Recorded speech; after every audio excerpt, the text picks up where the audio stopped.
Welcome to स्के novel verse, जहाँ कहानियों की शुरुआत होती है। कहानी अच्छी लगे तो एक लाइक जरूर करना। Disclaimer, this chapter contains sexual story, therefore it is not recommended for kids. जब फेथ जागी तो अंधेरा था। ये तो अजीब है, क्या मैं एक सेकंड पहले शहर में नहीं था? रुको, मैं कहाँ हूँ? जैसे जैसे उसे होश आया, उसकी नज़र साफ हो गई और वह अंधेरे के साथ तालमेल बिठाने लगी। नहीं, सिर्फ तालमेल ही नहीं बैठा, वह पूरी तरह से देख पा रही थी। ये कैसे संभव है? मेरे पास तो ऑप्टिक्स ही नहीं है। लेकिन जैसे जैसे उसने इधर उधर देखा, उसके दिमाग में और भी कई सवाल उठने लगे। वह जिस कमरे में थी, वह बनकर के कमरों से बिल्कुल मिलता जुलता लग रहा था। लेकिन हम तो बस सड़कों पर थे।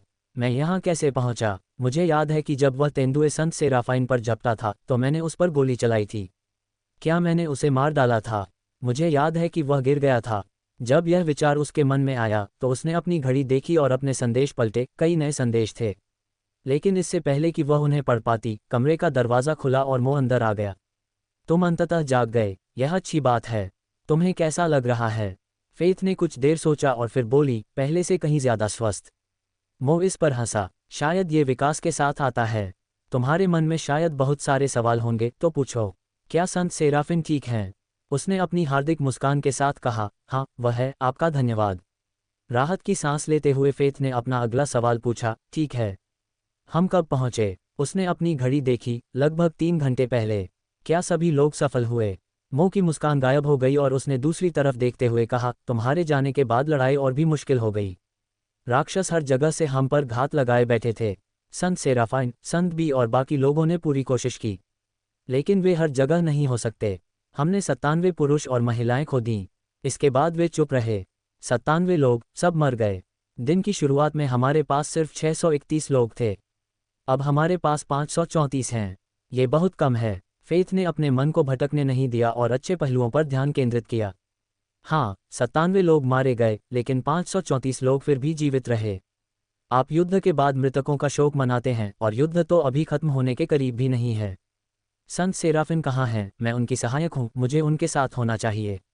वो अचानक आए आवाज़ से थोड़ा चौंका, लेकिन फिर भी उसने जवाब दिया। वह अभी अभी एक मीटिंग से बाहर आई है और इधर आ रही है। ऐसा लग रहा है कि वह आपकी क्षमताओं के बारे में बहुत उत्सुक है। ठीक है, धन्यवाद। मो ने जल्द ही उसे अलविदा कहा और उसे अपने विचारों में खोकर अकेला छोड़ दिया। फेथ सचमुच उसके संदेश देखना चाहती थी, लेकिन उसने अपनी लेडी का इंतजार करने का फैसला किया। लगभग 10 मिनट बाद संत सेराफिन आखिरकार आ गईं। हे फेथ, तुम कैसी हो? सेराफिन ने थोड़ी चिंता के साथ पूछा। मैं बिल्कुल ठीक हूँ और किसी भी चीज़ के लिए तैयार हूँ, मेरी लेडी। सेराफाइन ने उसे गर्मजोशी से मुस्कुराते हुए देखा। वाह, क्या तुम्हें कोई आपत्ति है अगर मैं तुम्हारी स्टेटस विंडो पढ़ लूँ? मुझे वॉचेस में हर चीज़ के बारे में दिए जाने वाले विवरणों का थोड़ा जुनून है। फेथ ने बिना किसी हिचकिचाहट के खिड़की खोल दी। ये सर्वविदित था कि संत सेराफिन को राज्य इतिहास से प्रेम था, और फेथ को उस पर 100% भरोसा था। नाम, आस्था। शीर्षक, भक्ति छाया। पहली हत्या, परित्यक्त छाया। तीसरे स्तर का सड़ा हुआ जीवन सार अवशोषित, 8/1000। क्षमताएं, लेस देन अमूर्त ग्रेटर दैन। निष्क्रिय क्षमताएं, लेस देन छाया बोध ग्रेटर दैन। पहली परिवर्तन क्षमता, लेस देन छाया रूप ग्रेटर दैन। सामान, ओह, तुमने तो अपनी पहली ही हत्या पर खिताब हासिल कर लिया। मेरा मतलब है, यह एक अद्भुत हत्या थी। मुझे बचाने के लिए भी शुक्रिया, सेराफिन ने मुस्कुराते हुए कहा। फेथ एक ही समय में सब कुछ घटित होने से थोड़ी अभिभूत थी, लेकिन फिर भी किसी तरह उसकी मनस्थिति इतनी मजबूत थी कि वह अपनी बात कह सके। आपके सहायक के रूप में मेरा काम है कि जब भी संभव हो मैं आपकी मदद करूं। सेराफाइन हंसी, और मैं सचमुच इसकी सराहना करती हूं। क्या आप प्रत्येक क्षमता का विवरण खोल सकते हैं? हाँ, मेरी लेडी। फेथ ने तुरंत पहला वाला खोला। लेस दैन अमूर्त ग्रेटर दैन। वर्णन, लेस दैन एक बार छायाओं के राजा ने जंगली तेंदुओं की एक सेना तैयार की और उन्हें अपनी छायाओं से आशीर्वाद दिया। फिर उसने उन्हें अपने राज्य में भेज दिया ताकि वे राजा के बारे में बुरा बोलने की हिम्मत करने वाले हर व्यक्ति का शिकार करें और उसे मार डालें। तेंदुओं ने अपना काम कर दिया, कोई भी उनका सामना नहीं कर सका क्योंकि वे स्वयं छायाएं थीं। ग्रेटर दैन, आपके पास छायाओं पर थोड़ा नियंत्रण है और आप उन्हें अपनी इच्छानुसार आकार दे सकते हैं। हमें इसके साथ और परीक्षण करने होंगे। क्या आपके द्वारा बनाई गई छाया वास्तव में स्पर्श करने योग्य होगी या नहीं? खैर, अगला खोलो। फेथ ने इस बारे में ज़्यादा नहीं सोचा और अगला वाला खोल दिया। लेस देन छाया बोध ग्रेटर दैन। विवरण, लेस देन छाया क्या है यदि वास्तविकता का प्रतिबिंब नहीं? ग्रेटर दैन, आप छाया की दुनिया को महसूस कर सकते हैं। ये थोड़ा डरावना है। और यह सवाल क्यों पूछता है? क्या ये परछाइयाँ किसी तरह से विशेष हैं? क्या ये सिर्फ प्रकाश की अनुपस्थिति नहीं है? लगता है संत सेराफिन ने इस वर्णन में गहरी दिलचस्पी ली होगी। मतलब, ये दिलचस्प है। ऐसा वर्णन कभी नहीं सुना कि कोई सवाल पूछे। ठीक है, चलो इसे खत्म करते हैं, मुझे एक तारीख की तैयारी करनी है। लेस देन छाया रूप ग्रेटर दैन। वर्णन, लेस देन राजा भी पागलपन की गिरफ्त में आ गया, उसके साथ उसके सभी जानवर भी गिर गए। कई लोगों ने उसे मारने की कोशिश की, जिनमें प्रकाश का प्रधान देवदूत भी शामिल था। लेकिन देवदूत एक बात भूल गया, जिसके कारण वह पागलपन की गिरफ्त में आ गया। प्रकाश जितना तेज होगा, छाया उतनी ही गहरी होगी। ग्रेटर दैन, आप छाया में परिवर्तित हो सकते हैं। सेराफिन बहुत देर तक कुछ नहीं बोली, मानो विचारों में खोई हुई हो। वह 5 मिनट तक ऐसे ही रही, फिर उसे एहसास हुआ कि वह कहाँ है। फिर उसने फेथ की तरफ मुस्कुराकर देखा। विश्वास करो, मेरे पास तुम्हारे लिए एक काम है। जाओ, अपनी क्षमताओं के साथ प्रशिक्षण लो और अपनी खोजों के साथ वापस आओ। एक सहायक के रूप में यही तुम्हारा एकमात्र कर्तव्य होगा, जब तक कि तुम उनसे सहज नहीं हो जाते। हाँ, मेरी महिला। फेथ एक क्षण के लिए हिचकिचाई, फिर अंततः पूछ ही लिया। ओह, मेरी लेडी, लड़की के बारे में क्या? सेराफाइन बस मुस्कुराए और सिर हिलाया। उसकी चिंता मत करो, हमारे यहाँ से सफलतापूर्वक निकल जाने के बाद नाइटमेयर के पास उसकी परवाह करने के लिए बहुत काम होगा। मैं समझ गया, संत सेराफिन। सेराफिन ने सिर हिलाया, फिर मुड़कर चली गई। फैथ अपने विचारों में अकेली रह गई थी, उसके चेहरे पर एक मूर्खतापूर्ण मुस्कान थी। अगर मैं एक परछाई बन सकती हूँ, तो मैं जब भी संभव हो संत सेराफिन का अनुसरण और सहायता कर सकती हूँ। मुझे तुरंत जाकर अपनी नई शक्तियों के बारे में सब कुछ जान लेना चाहिए। फेथ दरवाजे से बाहर भागकर प्रशिक्षण हॉल में चली गई। बिया आज के दिन को लेकर बहुत उत्साहित थी। सब सुरक्षित थे और किसी भी जरूरी काम का ध्यान नहीं था। उसे और सेरा को आखिरकार अपने लिए समय मिल गया। उन्होंने अपने कमरे में ही डेट नाइट मनाने का फैसला किया। वे एक मेज, 2 कुर्सियां लाए और कुछ मोमबत्तियां भी ढूंढ लीं। खाने के लिए कुछ खास नहीं होने वाला था, आखिरकार वे अभी भी एक उजड़े हुए शहर में रह रहे थे। बनकर में कुछ सुख सुविधाएं भी थीं, इसलिए उन्होंने रात के खाने के साथ वाइन भी पी। उनके पास पहनने के लिए कुछ खास नहीं था। ड्रेस कोई ऐसी चीज़ नहीं है जो किसी सैन्य बनकर में मिलती है। बी ने एक टी शर्ट और अपनी सामरिक पोशाक वाली पैंट पहनी हुई थी। वह पहले से ही सेरा का इंतजार करते हुए बैठी थी। उसे देर हो गई है, फेथ के साथ बहुत सारी बातें होनी चाहिए थीं। बिया अपने विचारों में खोई हुई थी, तभी दरवाजा खुला और एक सिर अंदर आया। अरे, तुम क्या कर रहे हो? सेरा ने मुस्कुराते हुए पूछा। मैं कुछ नहीं, बस अपनी डेट का इंतजार कर रही हूँ जो कम से कम 10 मिनट लेट लग रही है। बी ने बनावटी गुस्से से जवाब दिया। क्या वह है? हाँ, उसके पास शायद कोई अच्छा कारण होगा, जैसे नहाना, कपड़े बदलना वगैरह। अच्छा, तो फिर वह कमरे में क्यों नहीं आएगी? बिया ने मुस्कुराते हुए कहा। जब सेरा आखिरकार कमरे में दाखिल हुई तो तापमान बढ़ता हुआ सा लगा, कम से कम बी को तो ऐसा ही लगा। अचानक उसका पूरा शरीर बहुत गर्म लगने लगा, खासकर वो हिस्सा जो गीला भी था। तुमने क्या पहना है? सेरा ने अपने कपड़ों का आइटम पहना हुआ था। वह असल में ब्रा और मिनी स्कर्ट में थी। कपड़ों में कल्पना के लिए बहुत कम जगह थी, लेकिन बी को सचमुच उत्तेजित करने के लिए पर्याप्त थी। क्या तुम्हें ये पसंद नहीं है? सेरा ने गहरी मोहक आवाज में कहा। हाँ, मुझे बहुत, वास्तव में बहुत, लेकिन मुझे नहीं पता कि मैं आपके साथ इस तरह का डिनर कैसे कर पाऊंगी। बी को निराशा हुई जब सेरा ने आगे झुककर उसे अपनी विशाल संपत्तियों को स्पष्ट रूप से देखने का मौका दिया। अरे, मैं उन्हें छूना चाहता हूँ। ठीक है, शांत हो जाओ। गहरी सांसें। क्या तुम सचमुच बैठोगे या बस झुके हुए खड़े रहोगे? बी ने बनावटी शांति के साथ कहा। सेरा सीधी होकर बैठ गई। वाह, तुम वाकई टिके रहे। मैं तो बहुत प्रभावित हूँ। बी ने सेरा के स्तनों को देखने की कोशिश की, लेकिन नाकाम रही, बोली। सेक्स तो खाने के बाद है। हम इसे खास बनाना चाहते थे, याद है? वह असल में सेरा और उसके विचलित करने वाले स्तनों पर थोड़ी नाराज थी। वह हंसी और बोली, हाँ मुझे पता है और माफ़ करना। बस तुम्हें थोड़ा चिढ़ाना चाहती थी। इसके साथ ही डेट नाइट आधिकारिक रूप से शुरू हो गई और खाते पीते हुए वे अपने अतीत के बारे में बातें करने लगे। तो बी, पतन से पहले तुम एक विकसित व्यक्ति थीं, लेकिन उससे पहले तुम क्या बनना चाहती थीं? सेरा ने पूछा। वह इस समय थोड़ी नशे में थी। आप जानते हैं, मैं भी अपने परिवार के सभी लोगों की तरह एक विकसित व्यक्ति बनना चाहती थी। बिया उदास लग रही थी। क्या उन सभी ने? बी को समझने के लिए उसे वाक्य पूरा करने की जरूरत नहीं थी। मेरे 2 बड़े भाई और एक छोटी बहन थे और बेशक मेरे माता पिता भी। उन सभी की उस दिन मृत्यु हो गई। मैं उनसे दूर रहता था, इसलिए मैं उन कुछ लोगों में से एक था जो बच गए। मेरे माता पिता के अलावा मेरे पास कोई नहीं था। जब ये घटना घटी तब वे काम पर गए हुए थे। उन्होंने एक दूसरे को देखा, फिर मेज़ के पार हाथ बढ़ाकर हाथ थाम लिए। एक दूसरे को देखकर मुस्कुराए। हाँ, उनकी जिंदगी उदास थी, पर कम से कम उनके पास एक दूसरे तो थे। और शराब? बी ने पूछा। भगवान की हाँ। जब बी ने और अधिक शराब डाली तो सेरा ने कुछ अजीब बात पूछी। क्या आपने कभी सोचा है कि हम विकसित लोग कहाँ से आए हैं? बी एक पल के लिए रुकी। नहीं, सच में नहीं। मैंने पहले भी ऐसा किया था और जब मैंने इसका जवाब ढूंढने की कोशिश की तो मुझे बस यही पता चला कि यह हमारे जीन्स में होता है। इसीलिए ज़्यादातर विकसित लोग दूसरे विकसित लोगों से शादी करते हैं और बच्चे पैदा करते हैं। उदाहरण के लिए, मेरे परिवार में केवल इवॉल्व्ड ही शामिल था। सेरा ने अजीब सा मुंह बनाया। अजीब बात है ना? अगर ये जेनेटिक है तो ज़्यादा लोग इवॉल्व्ड लोगों से शादी क्यों नहीं करते? इससे इवॉल्व्ड लोगों की आबादी बढ़ सकती है। उसे यह बात क्यों उठानी पड़ी? ये तो डेट नाइट होनी चाहिए थी। लेकिन इससे पहले कि बी कुछ बोल पाती, सेरा ने उसकी ओर देखा और कहा, ठीक है, चलो विषय बदलते हैं। मैं देख सकता हूं कि आप इस बातचीत से ऊब चुके हैं।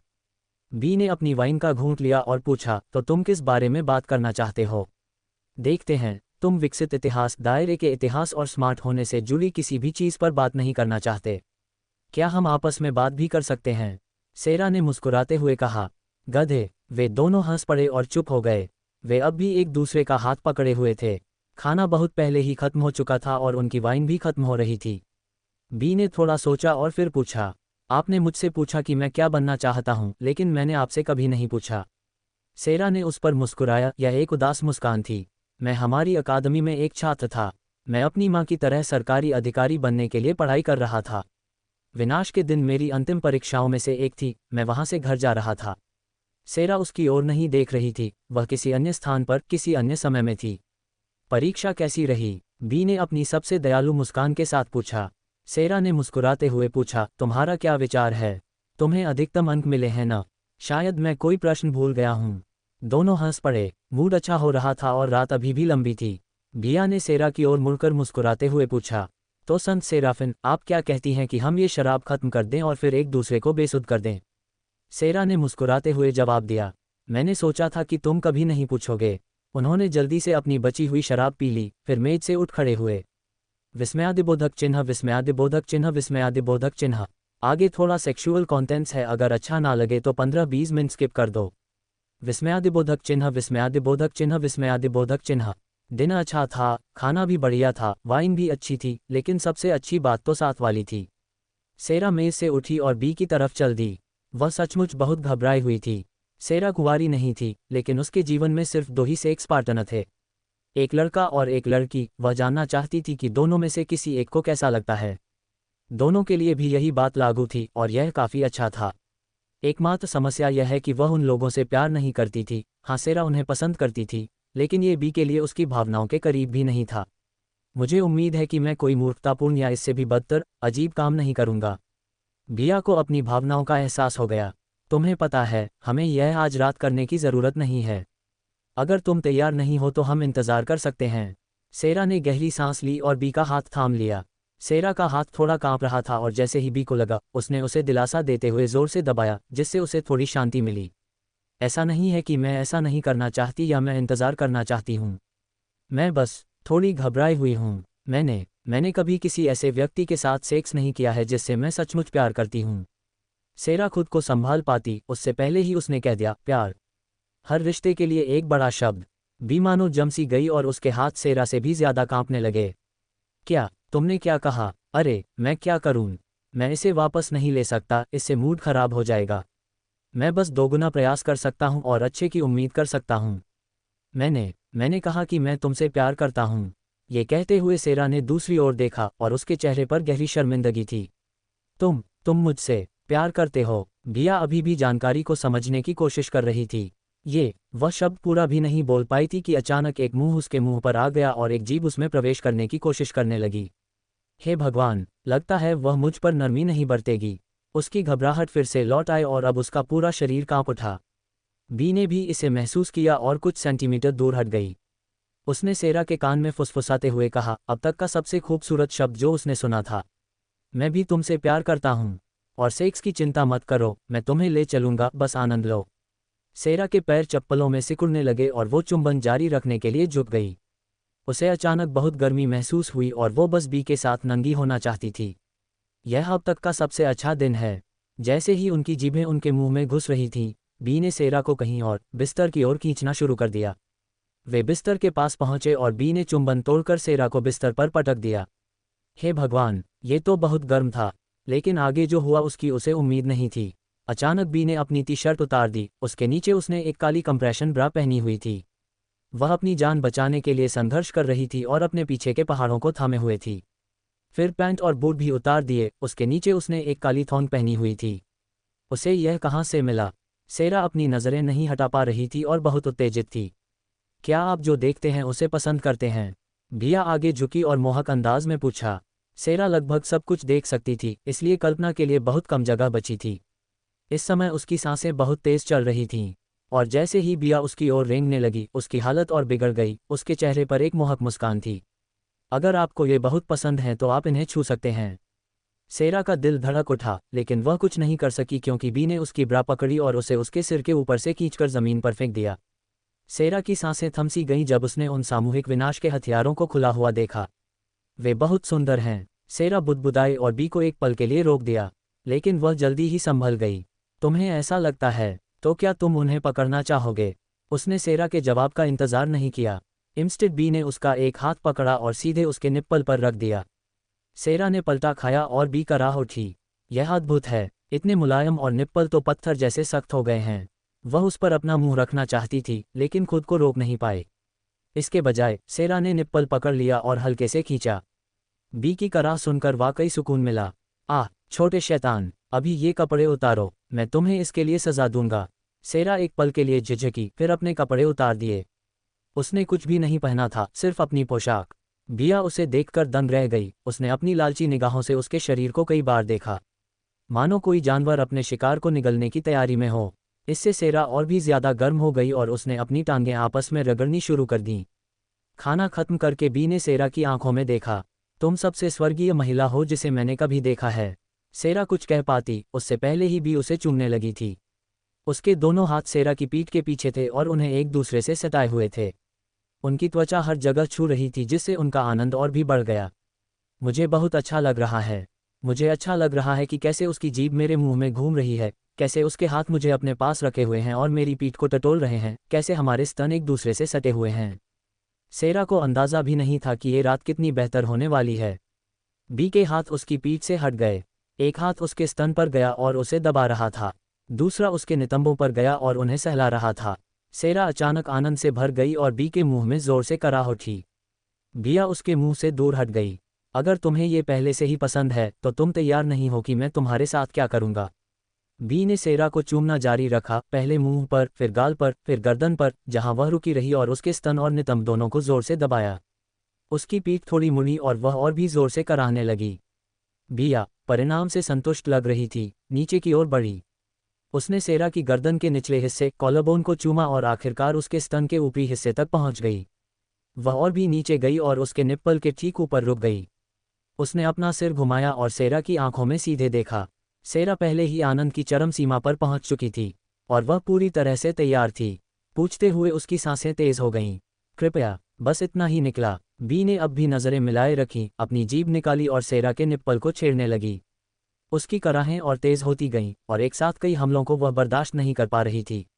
लेकिन बात और बिगड़ गई जब बी ने अपनी गांड छोड़ी और जिस स्तन को वो छेड़ रही थी उसे पकड़कर जोर से चूसने लगी। सेरा तो मज़े से चीख पड़ी, वो पागल हो रही थी। मैं इसे अधिक समय तक बर्दाश्त नहीं कर सकता। लेकिन बी को या तो पता ही नहीं चला या फिर उसे इसकी परवाह ही नहीं थी, क्योंकि उसकी जीभ उसके निप्पल को चूसते हुए उसके साथ खेलने लगी थी। सेरा और भी ज्यादा छटपटाने लगी। तभी अचानक बी ने उसका दूसरा निप्पल पकड़ लिया और उसे दबा दिया। आह, हाँ बी! सेरा ने अपनी स्वीकृति में चीख मारी और बांध टूट गया। वह इस हमले से चरमोत्कर्ष पर पहुंची और बी के पेट पर उसका सारा वीर्य निकल गया। ये चरमोत्कर्ष लगभग 1 दर्जन सेकंड तक चला और आखिरकार रुक गया। दोनों की सांसें फूल गईं और वे एक दूसरे को देखने लगीं। फिर बी के चेहरे पर एक दुष्ट मुस्कान आ गई। तुम्हें पता है कि यह तो केवल शुरुआत थी, है ना? क्या? ओ केवल शुरुआत? सेरा का दिमाग पिछले चर्मसुख से पूरी तरह खाली था। ये सुनकर कि यह तो बस शुरुआत थी, उसे भयानक भी लगा और रोमांचक भी। सेरा ने बी की तरफ देखा और थकी हुई मुस्कान दी। मैं डर रही थी कि बस यही है, तुम्हारे पास, उसने सांसों के बीच कहा। सेरा की बात सुनकर बिया थोड़ी हैरान हुई, फिर मुस्कुराई और उस पर फिर से हमला कर दिया। उसने कुछ सेकंड तक उसके निप्पल को चूसा और दूसरे निप्पल को हाथ से मसल दिया। लेकिन बी का मुंह वहां ज्यादा देर तक नहीं रुका। छोटे छोटे चुंबनों के साथ वह और नीचे और नीचे और नीचे तक पहुंच गई। बी ने उसके निप्पल, उसके स्तन के निचले हिस्से और पूरे पेट को चूमा। जैसे ही वह उसकी कमर तक पहुंची, सेरा इस छेड़छाड़ से छटपटाने लगी। अरे, ये तो बहुत परेशान करने वाला है। बस अब नीचे जाओ। लेकिन बी के तो कुछ और ही इरादा था। कमर पर चूमने के बाद उसके हाथ सेरा की जांघों को सहलाने लगे। उसका मुंह सेरा की योनि पर ही बंद था। जैसे ही वह वहां पहुंचने वाली थी, बी रुक गई और सेरा की तरफ देखने लगी। वह देखकर मुस्कुराई कि सेरा को उसकी हरकतों से कितना दर्द हो रहा है। कितनी क्रूर औरत है। बी ने अपनी नज़रें फिर से दावत पर घुमाईं और धीरे धीरे सेरा की टांगें फैलाने लगी। जितना ज्यादा कुछ दिखाई दे रहा था, सेरा उतनी ही बेचैन होती जा रही थी। वह फिर से कांपने भी लगी। बिया ने इस परिवर्तन को देखा। वह अपनी मूल स्थिति में लौट आए और सेरा को एक गहरा चुंबन दिया, फिर फुसफुसाया, मुझे तुमसे प्यार है। सेरा कुछ जवाब दे पाती उससे पहले ही उसकी पीठ झुक गई, मानो कोई चीज उसके खास हिस्से में घुस गई हो। बी ने सहमति में कराहते हुए कहा, जैसे उसे महसूस हुआ कि वह कितनी गीली हो गई है, और उसकी उंगली सेरा को टटोलने लगी। हाँ हाँ, और वह चीखी, यह एहसास किसी भी चीज से अलग है जो मैंने कभी महसूस किया है। यह एहसास तब और बढ़ गया जब बी का दूसरा हाथ उसकी गांड से खेलने लगा। बी, तुम अद्भुत हो। बी को उसकी प्रतिक्रिया पसंद आए और उसका अंगूठा उसके भक्षेप से खेलने लगा। सेरा की पीठ ऊपर उठी और उसे लगा कि एक और चरमोत्कर्ष आ रहा है, लेकिन ये काफी नजदीक नहीं था। कृपया, मैं बहुत करीब हूँ। सेरा ने रिहाई की भीख मांगी। इसके बजाय बिया ने अपनी गति धीमी कर दी और मुस्कुराते हुए कहा, तुम वीर्यपात करना चाहते हो तो कहो कि तुम मुझसे प्यार करते हो। सेरा को समझने में एक सेकंड लगा, लेकिन फिर उसने कहा, मैं तुमसे बहुत प्यार करता हूँ, बहुत ज्यादा। बी ने अपने जवाब से संतुष्ट होकर सेरा को फिर से आनंद देना शुरू कर दिया। उसने उंगली की गति भी बढ़ा दी और एक और उंगली डाल दी। हाँ, यही जगह है। हाँ। सेरा बहुत करीब आ रही थी, लेकिन उसके बाद जो हुआ उससे वह अपना होश खो बैठी। बी झुकी और हल्के से उसके निप्पल को काट लिया। बी, हे भगवान, मैं झड़ रहा हूँ। सेरा की पीठ झुक गई और जिस मुक्ति का उसे लंबे समय से इंतजार था, वो आ ही गई। उसका दिमाग फिर से पूरी तरह से खाली हो गया। लेकिन बी ने उसका हाथ नहीं हटाया, बल्कि उसे फिर से अपने गर्भ में हिलाने लगी। क्या क्या कर रहे हो? बिया फिर मुस्कुराए और अपना सिर नीचे करते हुए बोली, अब आता है अंतिम भाग, स्वाद परीक्षण। ये कहने के बाद बी ने अपना सिर सेरा की योनि के पास झुका दिया और उसकी जीभ ने उसके भक्षेप को छुआ, जिससे उसके शरीर में आनंद की एक तीव्र सिहरन दौड़ गई। अरे, और यहाँ तो मैंने सोचा था कि इससे बेहतर कुछ नहीं हो सकता। सेरा को अभी अभी चरमसुख प्राप्त हुआ था और उसके बाद बी के लगातार हमले के कारण वह फिर से उसके करीब आ रही थी।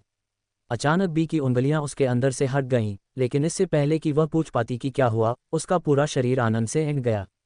हाँ बी, तुम सबसे अच्छी हो। बी की जीभ उसकी चूत के हर इंच का स्वाद ले रही थी, तो वह चीख पड़ी।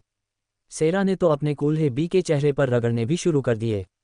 उसके हाथ हिलने लगे, एक हाथ उसकी भक्षेप से खेलने लगा, दूसरा उसके निप्पल से।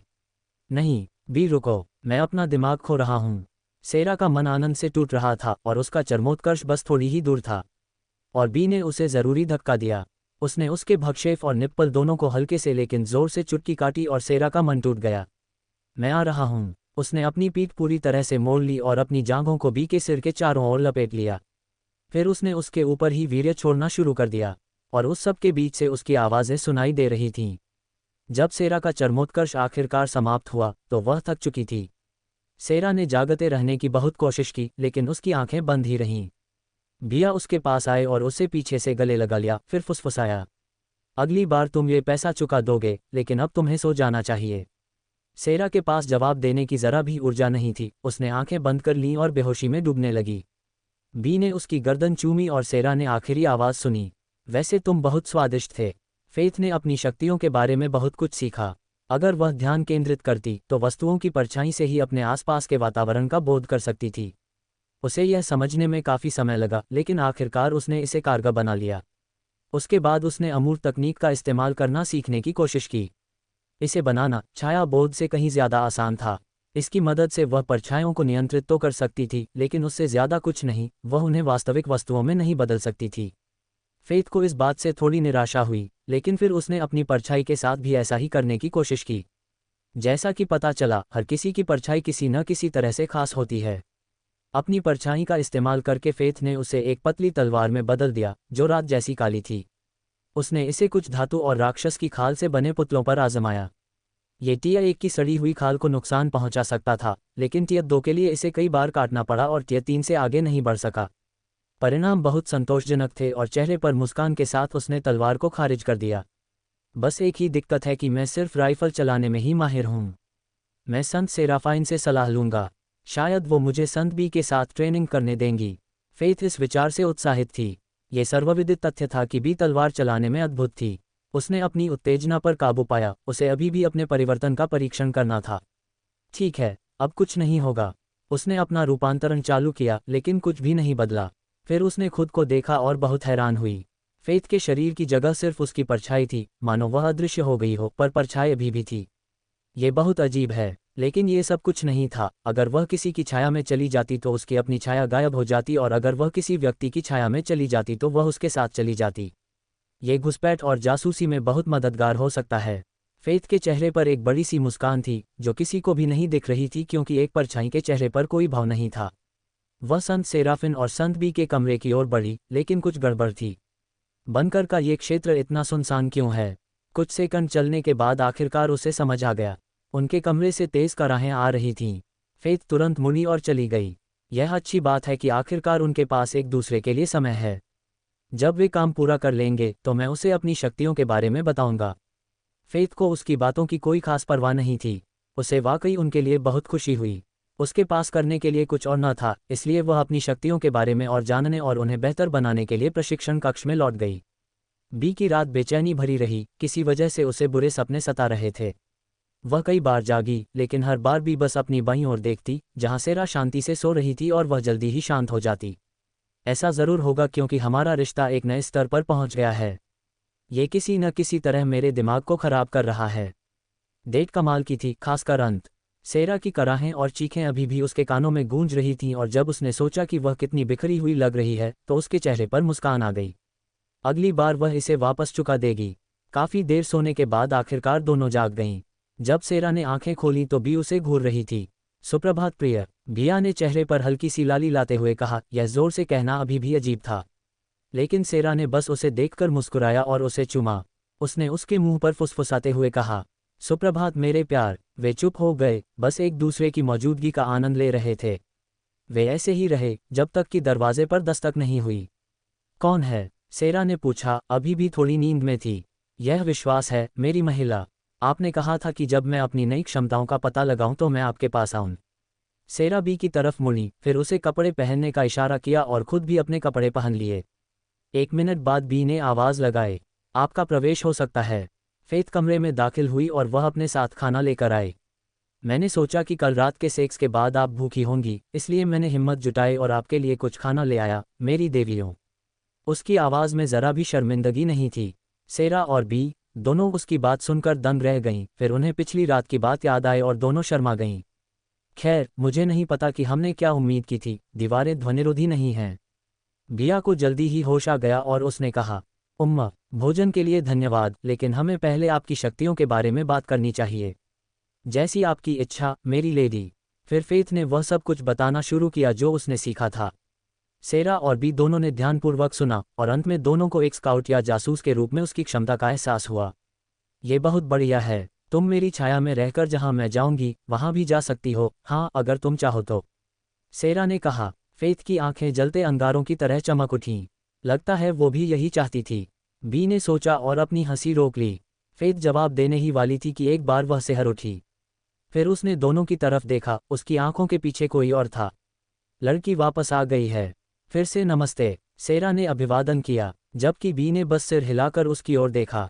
संत सेराफिन, संत बी, मुझे माफ़ करना, मैं पहले नहीं आ सकी। नाइटमेयर को तब बहुत गुस्सा आया जब तुम बनकर में पहुंची और मुझे लंबे समय तक प्रताड़ित करने का फैसला किया। वैसे तुमने अच्छा काम किया। हमें खेद है। सेरा अपना वाक्य भी पूरा नहीं कर सकी। कैसे एक 8 साल का बच्चा इतनी सहजता से यातना के बारे में बात कर सकता है? इसकी चिंता मत करो, लेकिन तुम्हें बचाव योजना जल्दी बनानी चाहिए। यहाँ कुछ होने वाला है। नाइटमेयर कुछ ऐसा करने की योजना बना रहा है जिससे ज़्यादातर गुलामों की मौत हो जाएगी। सेरा और बी दोनों ने एक दूसरे की ओर देखा, फिर उन्होंने सिर हिलाया और लड़की की ओर मुड़ गईं। अगर हम द होल्ड के बारे में और ज्यादा नहीं जानते तो बचाव योजना नामुमकिन है। हमें उसकी सुरक्षा व्यवस्था, गश्ती दल, उनके पास कितने लड़ाके हैं और इस समय सबसे मजबूत कौन है, ये सब जानना होगा। हमारा ज्यादातर डेटा महीनों पुराना है, बी ने कहा। सेरा ने आगे कहा, लेकिन हमारे पास एक योजना है। जिस महिला पर तुम अभी कब्जा कर रहे हो वह तुम्हारी हर बात याद रख सकती है। यानी तुम उससे आसानी से बात कर सकते हो। वह भी अभी अभी एक विकसित महिला बनी है जिसके पास छिपने और जासूसी करने की शक्तियां हैं। लड़की ने सिर झुकाकर पूछा, क्या आप उसे ज्यादा से ज्यादा सीखने के लिए भेजना चाहते हैं? और क्या आप चाहते हैं कि मैं रास्ते में उसकी मदद करूं? लड़की के चेहरे पर सोच विचार का भाव था, लेकिन आखिरकार उसने सिर हिला दिया। ये काम तो कर सकता है, लेकिन उसे ध्यान रखना होगा कि वह द होल्ड के पास सो न जाए। अगर वह सो गई तो वह नाइटमेयर के हाथों में होगी, जो असल में मौत की सज़ा है। उनमें से किसी ने भी आश्चर्य का संकेत तक नहीं दिखाया, वे पहले से ही नाइटमेयर की अधिकांश शक्तियों के बारे में जानते थे। ठीक है, लेकिन हमें अभी भी फेथ से पूछना होगा कि क्या वह ऐसा करने को तैयार है, सेरा ने चिंता से कहा। बी और लड़की दोनों ने सिर हिलाया। फिर लड़की चली गई और फेथ को होश आ गया। तो फेथ, क्या तुम इस घुसपैठ मिशन को करने के लिए तैयार हो? मेरी लेडी, बेशक मैं ऐसा करना चाहता हूँ, लेकिन अगर मैं वहाँ या द होल्ड के रास्ते में मुसीबत में पड़ गया तो मैं बंदूकों के अलावा किसी और हथियार से लड़ना नहीं जानता। उसने शर्मिंदा होकर दूसरी तरफ देखा। बी ने कुछ देर सोचा और पूछा, तुम अपनी परछाई से कोई भी हथियार बना सकती हो, है ना? फेथ ने सिर हिलाया और बी ने आगे कहा, तो फिर तुम कौन सा हथियार इस्तेमाल करना चाहोगी? फेथ ने बिना किसी हिचकिचाहट के कहा, शायद तलवार। बिया फिर से विचारमग्न हो गई और उसने फेथ को एक दो बार ऊपर से नीचे तक देखा। उसकी क्षमताओं को देखते हुए लंबी तलवार सबसे अच्छा विकल्प नहीं होगी। दूसरे हथियार भी काम कर सकते हैं, जैसे खंजर। शायद वह उन्हें फेंक भी सकती है, लेकिन चलो तलवार पर ही ध्यान केंद्रित करें। बड़ी तलवार? नहीं। चौड़ी या छोटी? नहीं। शायद कटाना या ओडाची? नहीं। रैपियर? हाँ, यही है। ठीक है, मैं तुम्हें तलवार चलाना सिखाऊंगा, लेकिन वह एक तलवार होगी। तुम्हारी छिपने की क्षमता के साथ तेजवार के लिए एक पतला ब्लेड कटने वाले हथियार से बेहतर काम करेगा। फेथ को ऐसा लग रहा था जैसे वह उत्तेजना से उछल पड़ेगी। जरूर मेरी लेडी, हम कब शुरू करें? उसने अपने चेहरे की मुस्कान छिपाने की कोशिश करते हुए पूछा। सेरा ने मुस्कुराते हुए जवाब दिया, खाने के बाद तुम ट्रेनिंग करने जा सकती हो। हाँ, संत सेराफिन, मैं प्रशिक्षण हॉल में प्रतीक्षा करूंगी। ये कहकर वह उन दोनों को छोड़कर चली गई। जाते ही सेरा और बी के चेहरे की मुस्कान तुरंत गायब हो गई। सेरा ने पहले बात की, तुम क्या सोचते हो? उसका गुस्सा छिपा हुआ था, लेकिन फिर भी था। हम अब ये काम धीरे धीरे नहीं कर सकते। घुसपैठ का मिशन पूरा होने के बाद हमें बचाव की योजना बनानी होगी और नाइटमेयर का साथ देने वाले किसी भी व्यक्ति को नष्ट करना होगा। बी का गुस्सा बिल्कुल भी नहीं रुका, लेकिन सेरा ने उसका हाथ पकड़ लिया। वह ठंडा था। फिर उससे फुसफुसाकर बोली, कोई दया नहीं होगी, लेकिन ये युद्ध है, गुस्सा मत करो, इससे तुम अपनी विवेकशीलता खो दोगे। बदला ठंडा ही लेना चाहिए। बिया का गुस्सा कम हो गया और उसकी जगह एक दुष्ट मुस्कान आ गई। तुम सही हो और तुम्हें पता है कि मैं क्या चाहता हूँ। कितनी विचारशीलता है। खैर, चलो खाना खा लेते हैं इससे पहले कि यह और ठंडा हो जाए। वे दोनों बैठ गए और खाने का आनंद लिया। पूरे समय बातें करते और हंसते रहे, शायद इसलिए क्योंकि उन्हें पता था कि अगले कुछ हफ्तों में खुशी गायब हो जाएगी। युद्ध सचमुच शुरू होने वाला है। हवेल शहर में अभी रात थी। रात होने के बावजूद ये शहर कभी पूरी तरह सोता नहीं था। ज्यादातर निवासी रात में बाहर जाकर कुछ खाने का आनंद लेते हैं, बस उम्मीद करनी पड़ती है कि वह चीज़ आपको न मिले। रात के अंधेरे में कुछ हिल रहा था, वो एक साया था। वो राक्षसों के बीच से गुजर रहा था, ज्यादातर उसे देख भी नहीं पा रहे थे। जो देख पा रहे थे उनके शरीर के अंदरूनी हिस्सों में छेद हो गए, और जो ताकतवर थे वो बच निकले। वह चीज शहर में घूमती रही जब तक कि वह एक छत पर नहीं रुक गई। उसके नीचे एक पूरा जिला बाकी शहर से कटा हुआ था। उन्होंने छिपने की कोशिश नहीं की। उस इलाके के भ्रष्ट लोगों को या तो भगा दिया गया था या भारी नुकसान के साथ मार डाला गया था। बाकी राक्षसों का पहरेदारों ने ध्यान रखा। परछाई अचानक एक बेहद खूबसूरत महिला बन गई। विकास से पहले उसके भूरे बाल और नीली आंखें थीं, लेकिन विकास होने से बहुत कुछ बदल जाता है, जिसमें रूप रंग भी शामिल है। उसके बाल और आंखों का रंग काला हो गया, मानो परछाइयों को वह नियंत्रित कर सकती थी।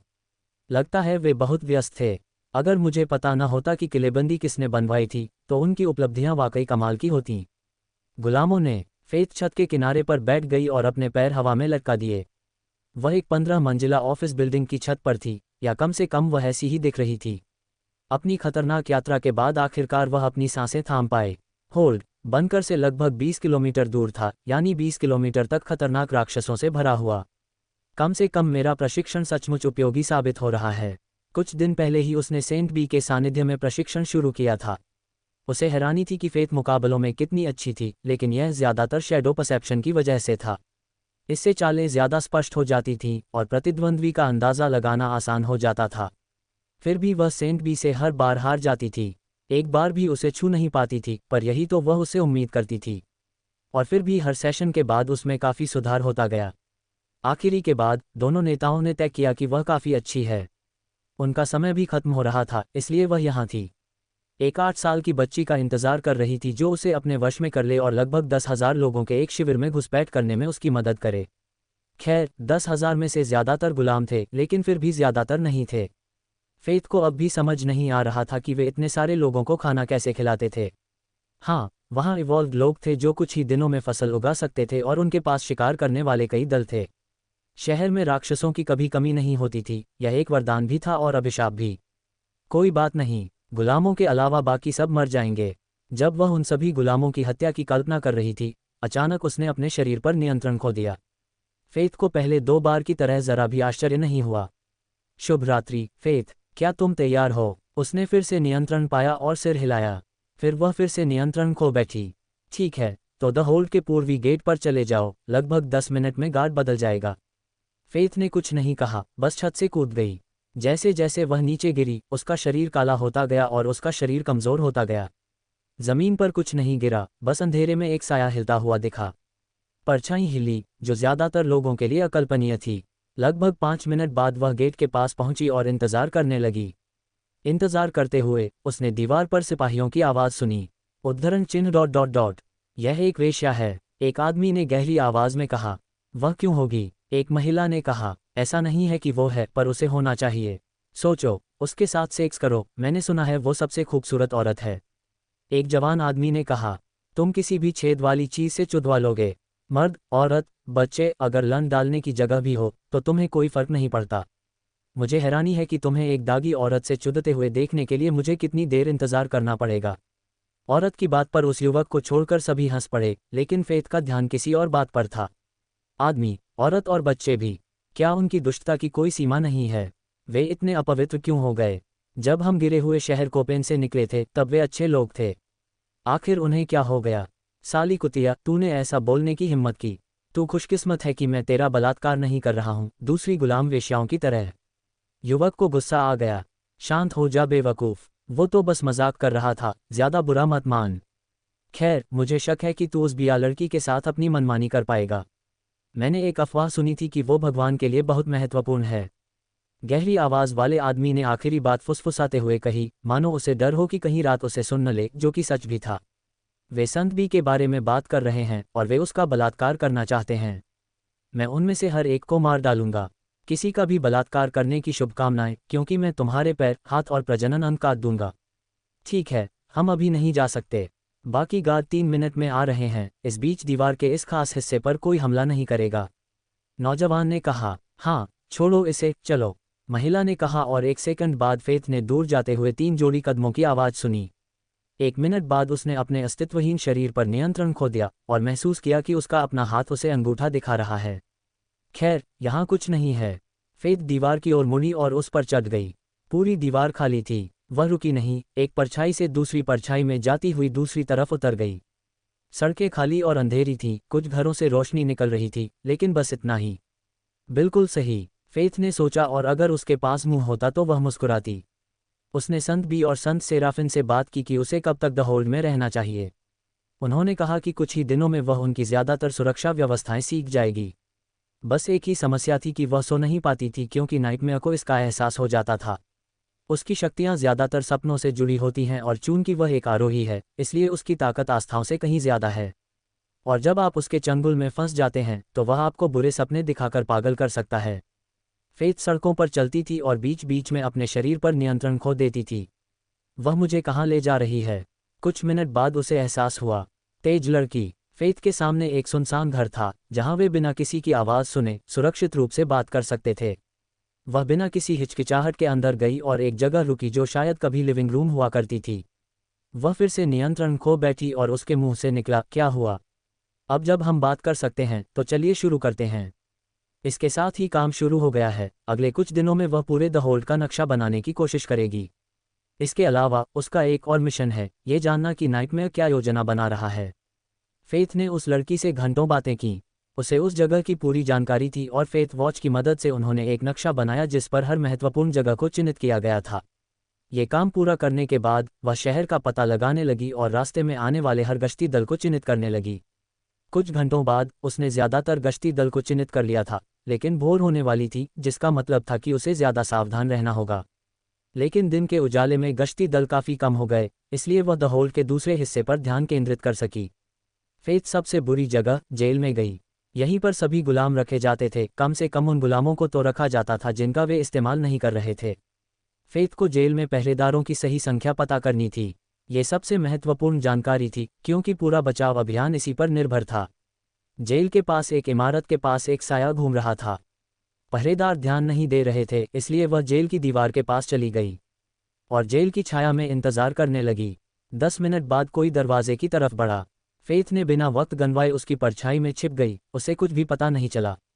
जैसे ही वह प्रवेश द्वार की ओर बढ़ी, गार्ड अचानक सावधान हो गए।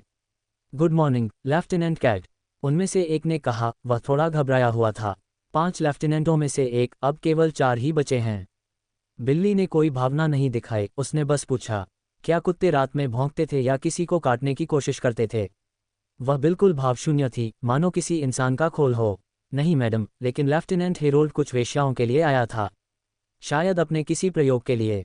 दूसरे गार्ड ने कहा। वह अब कम घबराया हुआ था और थोड़ा भावशून्य भी। प्रयोगों के लिए उसे इंसानों की क्या ज़रूरत है? मुझे और जानने के लिए उसकी प्रयोगशाला ढूंढनी पड़ेगी। कितनी सारी चीज़ें हैं जांचने के लिए। मैं तो लड़ाई के गड्ढों में भी नहीं गया। कैट नाम की महिला ने सिर हिलाया और उस कमरे में चली गई। प्रवेश द्वार वाला कमरा ज़्यादा बुरा नहीं था, लेकिन फिर फेथ कैट की परछाई से दूर एक और कमरे में चली गई जो खिड़की के पास था। इमारत बहुत बड़ी थी, शायद सर्वनाश से पहले का गोदाम रही होगी। जिस खिड़की से उसने नीचे देखा, वह शायद इमारत की सबसे निचली मंजिल से 25 मीटर ऊपर थी। लेकिन इससे कोई फर्क नहीं पड़ा। उसने नीचे जो देखा वह कुछ काल्पनिक किताबों में बताए गए नरक जैसा था। पिंजरे थे, सैकड़ों, शायद हजारों, और हर पिंजरे में कई लोग एक साथ ठूंसे हुए थे। उन्होंने गंदे कपड़े पहने थे और ज्यादातर औरतें नंगी थीं। जमीन पर खून और कैदियों का मल मूत्र बिखरा हुआ था। वे कुपोषित और बिल्कुल निराश लग रहे थे। एक कोने में लाशों का ढेर था, गुलाम जो कठोर परिस्थितियों को झेल नहीं पा रहे थे। सबसे बुरी हालत बच्चों की थी, उन्हें बड़ों के साथ पिंजरों में रखा गया था। लाशों के ढेर पर कई छोटे छोटे शरीर भी थे। अब खाना खिलाने का समय हो गया है। फेथ के पास एक भावहीन आवाज़ गूंजी। फेथ लगभग डर के मारे उछल पड़ी। वह भूल गई कि कैट भी कमरे में है। उसने बगल में लगे इंटरकॉम पर बात की। उसके ऐसा कहते ही माहौल बदल गया और जो लोग खड़े हो सकते थे उन्होंने पिंजरों के बीच से हाथ बढ़ा दिए। कुछ सेकंड बाद जेल की छत से खाना गिरने लगा। ये बचा हुआ खाना या किसी राक्षस के टुकड़े थे जिन्हें उन्होंने पकाया भी नहीं था। गुलामों को इसकी परवाह नहीं थी, चाहे खाना गंदगी से सने फर्श पर ही क्यों न गिर जाए, वे उसे ऐसे खाते थे जैसे दुनिया की सबसे स्वादिष्ट चीज़ हो। ये हम में से किसी के भी अनुमान से कहीं अधिक बुरा है। मुझे अंततः तब समझ आया जब लड़की ने कहा कि ऐसे लोग भी हैं जो उससे भी बदतर आस्थाओं से पीड़ित हैं। भावनाहीन आवाज के कहने से पहले फेथ ने आधे घंटे तक दृश्य को देखा। पीने का समय। अचानक छत से पानी गिरने लगा और जमीन की गंदगी बह गई।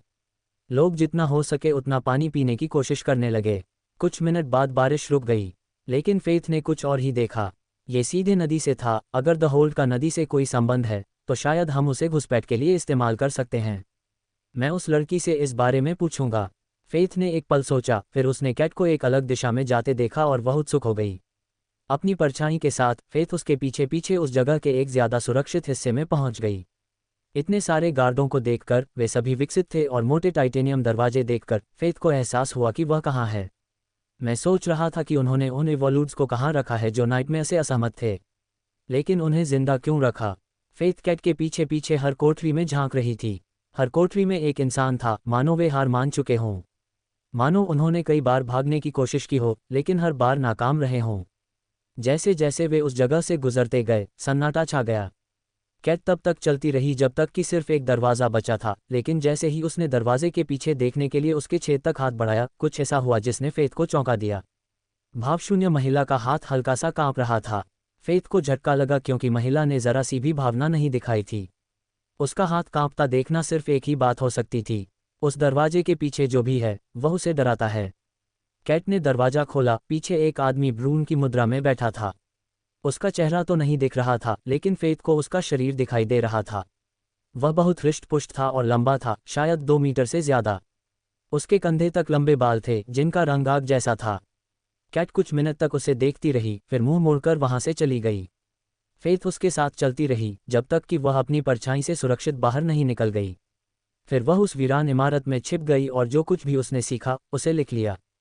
फेथ जेल के पहरेदारों को गिनना नहीं भूली, उसने इवॉल्व और उसके पहरेदारों को रखने वाली कोठरियों को भी गिना।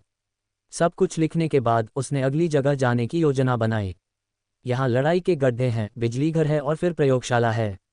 दीवार बनाना लड़की का काम है, वैसे भी वो इसमें बेहतर है। मुझे नदी के प्रवेश द्वार के बारे में भी उससे पूछना होगा। फेथ ने अन्य स्थानों के बारे में सोचा। वहाँ नाइटमेयर का मुख्यालय था, लेकिन उसके लिए उसे लड़की की जरूरत थी। ये बिजली स्टेशन और लड़ाई के गड्ढे हैं। फेथ ने पहले बिजलीघर की जांच करने का फैसला किया।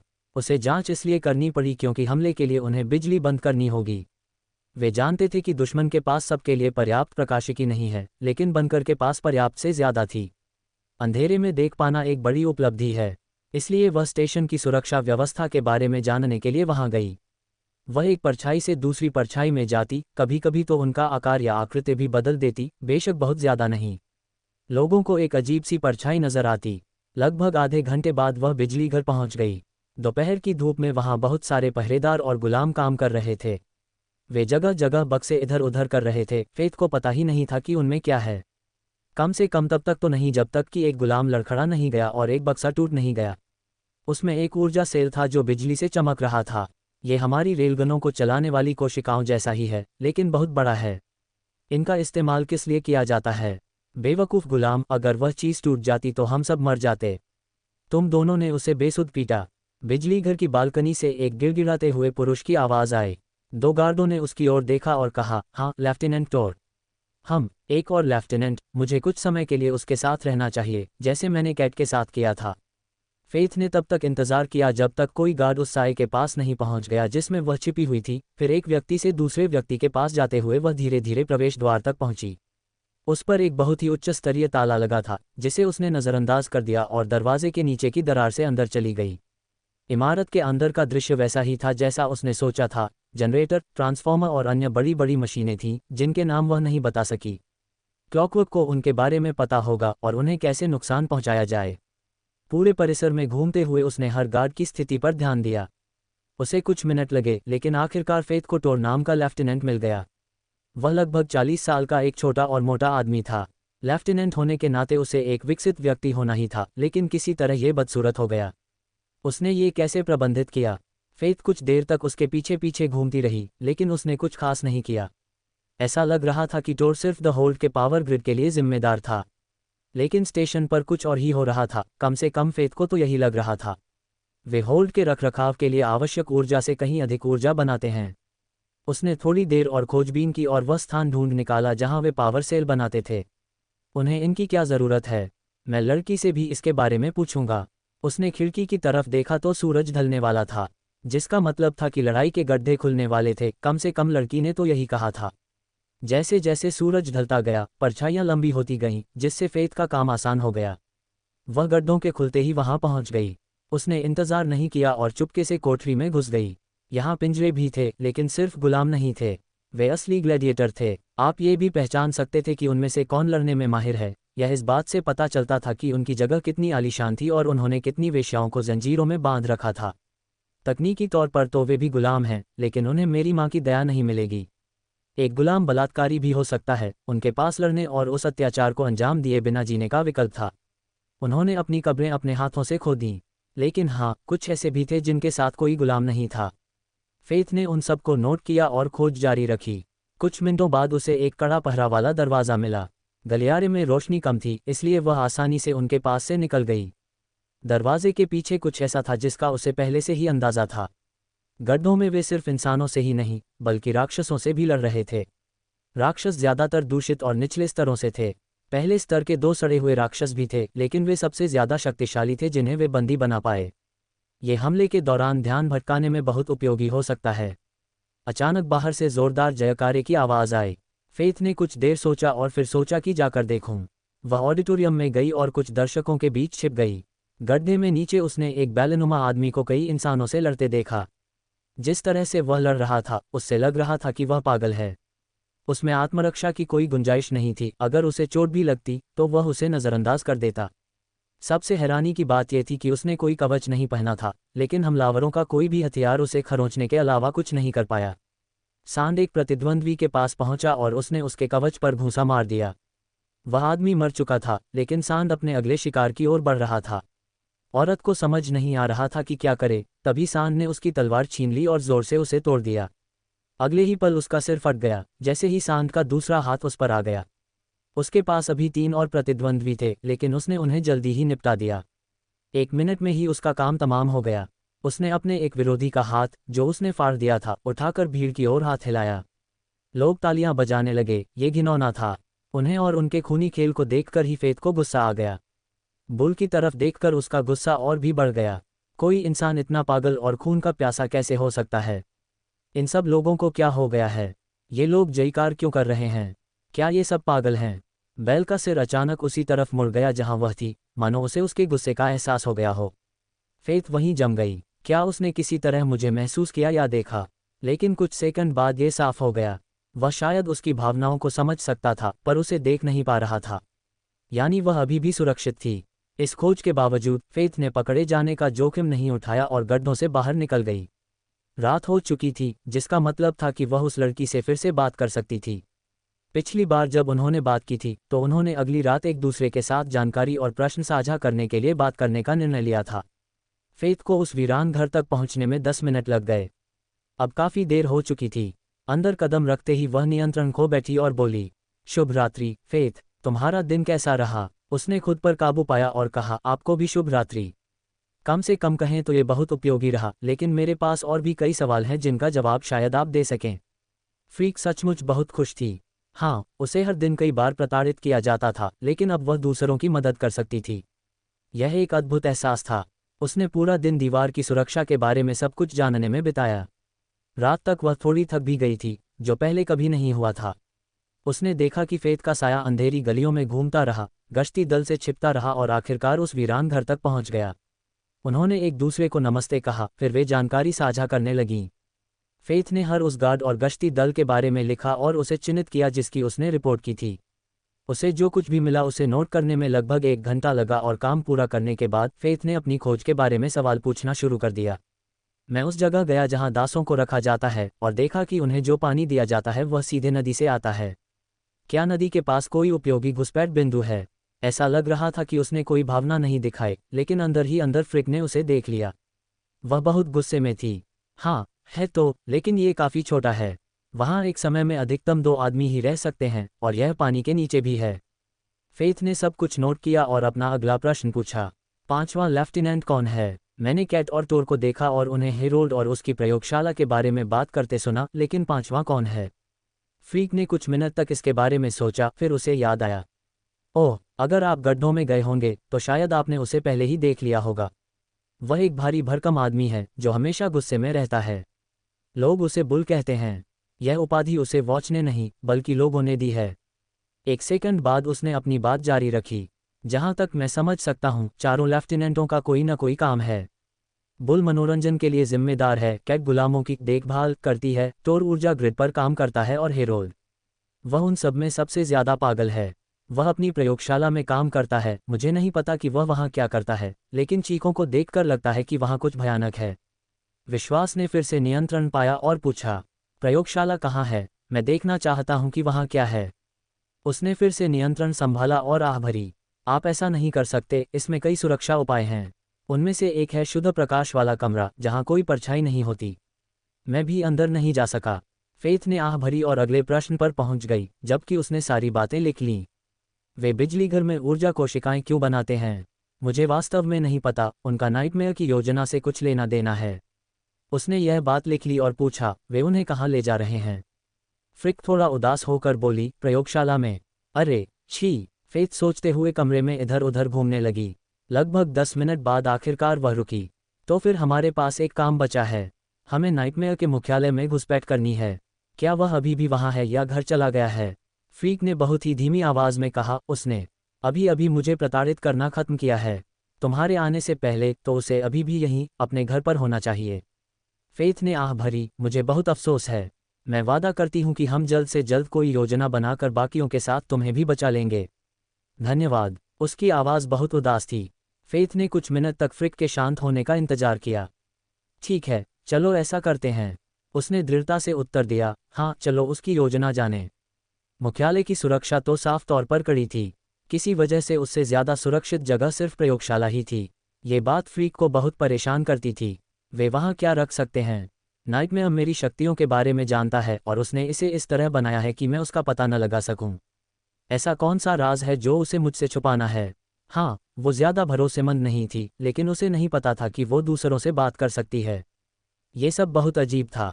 हमें जल्द ही पता चल जाएगा। फेथ अंधेरी सड़क पर चुपके से आगे बढ़ी। लगभग 10 मिनट बाद वे मुख्यालय पहुंच गए। अब मुश्किल हिस्सा आता है। मुख्य समस्या ये थी कि मुख्यालय की रखवाली करने वाला हर व्यक्ति विकसित है। उनमें से बहुत से लोगों के पास पता लगाने की विशेष क्षमताएं हैं। कम से कम एक इंसान तो है जो मुझे भांप सकता है। मुझे सावधान रहना होगा। वे घंटों अंधेरे में इंतजार करते रहे, और जब आखिरकार पहरेदार हटे तभी उन्होंने कोई कदम उठाया। फैथ ज़मीन पर रेंगते हुए किसी तरह बिना किसी की नज़र पड़े इमारत में घुस गई। फ्रीक उसे नाइटमेयर के दफ्तर की ओर ले जाने लगा। वहाँ बहुत सारे पहरेदार थे, लेकिन फैथ एक बेहतरीन जासूस साबित हुई। वह संभवतः इस गुप्त क्षमता वाली हत्यारी हो सकती है। फेथ अंधेरे के एक दूसरे कोने में चली गई और कुछ सामान्य सैनिकों के उसके पास से गुजरने का इंतजार करने लगी। उसने किसी भी विकसित सैनिक को अपने पास नहीं आने दिया, बल्कि वह रास्ता बदलकर खाली कमरों में चली गई। लगभग आधे घंटे तक इमारत में भटकने के बाद वे आखिरकार दरवाजे के पास पहुंच गए। हालांकि एक छोटी सी समस्या थी। दरवाजे के ठीक सामने एक गार्ड खड़ा था। फ्रीक गार्ड को मारने का सुझाव देने वाला था, लेकिन उसने इस विचार को खारिज कर दिया। अगर उन्हें शव मिल जाए तो वे अधिक तैयार रहेंगे। उसे अंदर जाने का कोई रास्ता नहीं सूझ रहा था। कमरे में खिड़कियां नहीं थीं, शायद ऐसी ही किसी स्थिति की वजह से। खुशकिस्मती से फेथ के पास पहले से ज़्यादा हथियार थे जितना उसने पहले बताया था। फेथ ने इधर उधर देखा, फिर शायद अपने आसपास की परछाइयों को देखा। ये सुनिश्चित करने के बाद कि कोई आसपास तो नहीं है या उसकी तरफ तो नहीं आ रहा, उसने अपनी परछाइयों को एक गेंद का आकार दिया। फिर उसने उसे गार्ड से थोड़ा दूर फेंका, लेकिन इतना पास कि वह पता लगा सके कि वह क्या है। गेंद हाथ से छूटते ही फेथ फिर से साए में बदल गई। वह गार्ड के पीछे पीछे कमरे में घुस गई। गेंद पहले ही गायब हो चुकी थी और गार्ड जो देख रहा था उससे बहुत हैरान था। उसने ऑफिस में भी देखा, लेकिन वहाँ कुछ नहीं था, बस अंधेरा था। उन्होंने लगभग 10 मिनट तक प्रतीक्षा की ताकि यह सुनिश्चित हो सके कि कोई अंदर न आ सके। इसके बाद फेथ पुनः भौतिक हो गया। ठीक है, क्या आप कृपया निगरानी रख सकते हैं? उसने बहुत विनम्रता से पूछा। जरूर, उसने प्रसन्नतापूर्वक उत्तर दिया। फ्रीक को योजना जानने की जरा भी परवाह नहीं थी। यह उसका काम नहीं था और वह अपने काम को बहुत गंभीरता से लेती है। वह दीवार में छिप गई ताकि दालान पर नजर रख सके। मुझे आशा है कि वह ये जान लेगी कि मुझे और अन्य लोगों को बचाने के लिए क्या करना होगा। लड़की के जाने के बाद फेथ को कुछ सेकंड अपने विचारों को समेटने में लग गए। घुसपैठ आसान नहीं थी और इससे उसे बहुत थकान हो गई थी। इससे भी बुरी बात यह थी कि वह थक गई थी और उसे नींद आने लगी थी। इसके बाद मुझे यहाँ से चले जाना होगा, वरना मैं दुर्स्वप्न के चंगुल में फंस जाऊंगा। फेथ कमरे की ओर मुड़ी। बीच में एक बड़ी मेज थी और दोनों तरफ किताबों की अलमारियां थीं। उसे किताबें कहाँ से मिलीं? वह उन पर सरसरी निगाह डालना चाहती थी, लेकिन समय कम था, इसलिए वह सीधे डेस्क पर चली गई। डेस्क अच्छी तरह से व्यवस्थित थी, उस पर ढेर सारी छोटी छोटी चीज़ें रखी थीं, शायद पेपर वेट या कुछ और। लेकिन फिर उसने गौर से देखा और सचमुच उसकी सांस रुक गई। उसकी रीढ़ में सिहरन दौड़ गई। मेज़ पर हर जगह हड्डियां बिखरी पड़ी थीं, यादगार के तौर पर रखी हुई। एक उंगली, फिमर का एक हिस्सा, एक जबड़ा और एक दर्जन और हड्डियां थीं जिनके नाम वह बता भी नहीं सकती थी। क्या बीमार बकवास है? फेथ दराजों की ओर मुड़ी और ऊपर वाली दाहिनी दराज खोली। उसमें ढेर सारे कागजात थे। उसने उन्हें पलटना शुरू किया, लेकिन जब उसे एहसास हुआ कि वे दैनिक रिपोर्टें हैं तो उसने उन्हें जल्दी से नीचे रख दिया। अगला दराज भी वैसा ही था, लेकिन उसके नीचे वाला दराज काफ़ी दिलचस्प निकला। वो कोई किताब थी या शायद कोई एल्बम। फेथ ने उसे खोला और लगभग गिरा ही दिया। वह एक एल्बम था और उसमें नग्न महिलाओं की तस्वीरें थीं। वे सभी या तो मर चुकी थीं, मर रही थीं या बस डरी हुई थीं। उनके बगल में उपनाम, बालों के नमूने और दांत थे। फेथ ने उसे तब तक ढूंढा जब तक उसे वह नहीं मिल गया।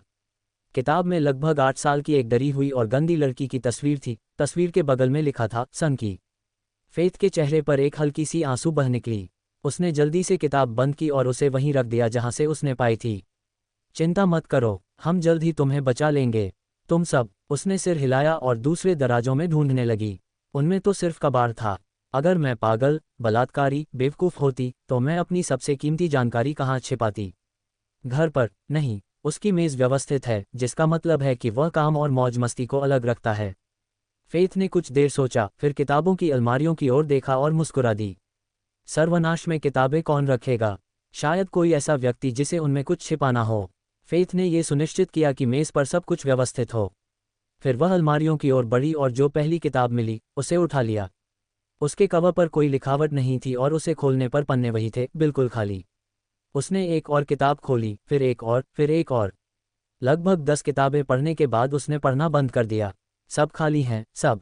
क्यों? इतनी सारी किताबें बनाने की झंझट क्यों? हो सकता है सब खाली ना हो, पर सब एक जैसी ही दिख रही थी। उसे कैसे पता चलेगा कि कौन सी खोलनी है? जब फेथ ने पुस्तकों को उनके सही स्थान पर वापस रख दिया तो उसने उनकी रीढ़ की हड्डी की तुलना करना शुरू कर दिया। अगर किताब कई बार खोली गई है तो उसकी रीढ़ पर 1-2 जगह तो टूटना ही चाहिए। किसे पता था कि हफ्ते में एक बार लाइब्रेरी जाने से मैं एक बेहतर जासूस बन पाऊंगा? फेथ के चेहरे पर एक हल्की सी मुस्कान आ गई। हाँ, ये जगह बहुत खतरनाक थी, लेकिन उसे यह काम भी पसंद था। जासूस होना अद्भुत है। कुछ मिनटों के बाद उसने ज़्यादातर किताबें पलट दी, लेकिन किसी में कुछ खास नहीं था। जब फेथ ने आखिरी किताब देखी तो उसे एक अजीब बात नजर आई। एक किताब के कवर पर 10 नुकीला तारा था जो मुश्किल से दिखाई दे रहा था। अंत में उसने किताब खोली, लेकिन फिर से गिरते गिरते बची। किताब खून से लिखी हुई थी। उसने जल्दी से उसे पलटा और आखिरकार समझ गई कि किताब क्या है। मेरा मतलब है, सिर्फ इसलिए कि तुम पागल हो, तुम डायरी क्यों नहीं रख सकते? जैसे ही फेथ ने इसे देखा, उसे तुरंत एक और बात का एहसास हुआ। ये पतन से शुरू होता है।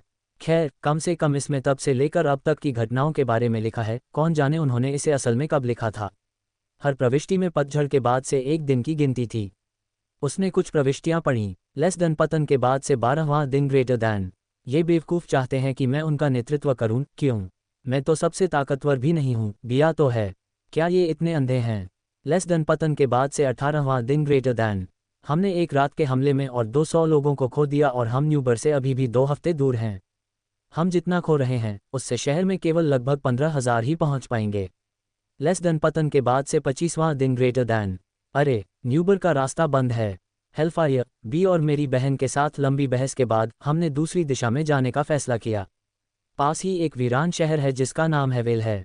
हम वहां तब तक रह सकते हैं जब तक न्यूबर से कोई मदद नहीं ले आता। लेस देन पतन के बाद से 31वां दिन ग्रेटर दैन। हम हावेल के वीरान शहर के करीब पहुंच रहे हैं। हम सिर्फ 12,000 लोग बचे हैं। सोच रहा हूं कि कितने बच पाएंगे। ये निराशाजनक विचार कोई मदद नहीं करेंगे। मुझे रात में बी से फिर मिलना चाहिए, उसे हमेशा पता होता है कि क्या करना है। अरे, वो इन सब भीड़ों की नेता क्यों नहीं है? नर्क की आग भी बेहतर विकल्प होगी। लेस देन पतन के बाद से 45वां दिन ग्रेटर दैन। आखिरकार हमने अपने लिए एक सुरक्षित जगह बना ली है। सिरदर्द बढ़ता जा रहा है। अगर मेरी प्यारी बी मुझे ठीक कर दे तो आराम मिलता है, लेकिन सिर्फ कुछ घंटों के लिए। यह मुझे पागल कर रहा है। लेस देन पतन के बाद से 55वां दिन ग्रेटर दैन। हमने अपनी बहन को न्यूबर भेजने का फैसला किया। हम अभी सुरक्षित हैं, इसलिए कोई बात नहीं। मैंने औरतों को वेश्या बनाने का भी फैसला किया है। अगर वे लड़ती नहीं हैं और अच्छी नहीं दिखती तो मेरे सैनिक उनका मजा क्यों नहीं लेते? लेस देन पतन के बाद से 56वां दिन ग्रेटर दैन। अच्छी खबर है, मेरा सिरदर्द बिना किसी निशान के गायब हो गया। आखिरकार मेरा दिमाग खाली हो गया है। शायद मुझे कुछ औरतें पसंद आ रही हैं। उन्हें मुझसे लड़ने की कोशिश करते देखना अच्छा लगता है, ताकि मैं उन्हें पीट सकूं। लेस देन पतन के बाद से 58वां दिन ग्रेटर दैन।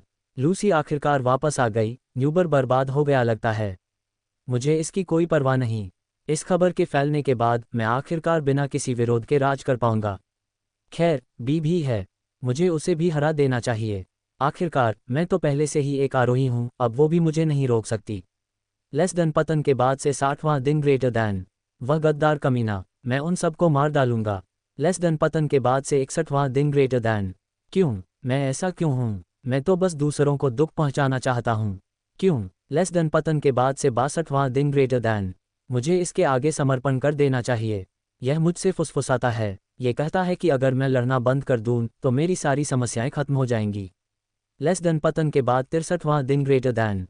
हे मैं आज़ाद हूँ। हे अंत निकट है। लेकिन पहले ये फैलेगा। इसे फैलना ही होगा, फैलना ही होगा। और चाहिए, और भी तो होना ही चाहिए। हर कोई और भी तो होगा। लेस देन पतन के बाद से 68वां दिन ग्रेटर दैन। उज्ज्वल वेश्या आ गई है, लेकिन सरप्राइज लगभग तैयार है। और फिर वह भी शामिल हो जाएगी। यह आखिरी प्रविष्टि थी, इसके बाद और भी लिखा गया है। लेकिन ये या तो बकवास है या फिर किसी पागल की बकवास। ये बहुत कुछ समझने लायक है। तो लूसी नाइटमेयर की बहन है। हम में से किसी को कैसे पता चला? और भी हैरानी की बात यह है कि भी उसकी प्रेमिका थी। वे कई बार साथ रहे, ये तो सबको पता था, लेकिन इतना करीबी रिश्ता। और हेलफायर कौन है? उसका नाम अक्सर आता है। वह नाइटमेयर के लिए एक महत्वपूर्ण व्यक्ति था या है? उसके साथ क्या हुआ? इससे पहले कि वह इसके बारे में अधिक सोच पाती, उसने नियंत्रण खो दिया और कहा, तुम्हें तुरंत यहाँ से चले जाना होगा, दुर्स्वप्न आ रहा है।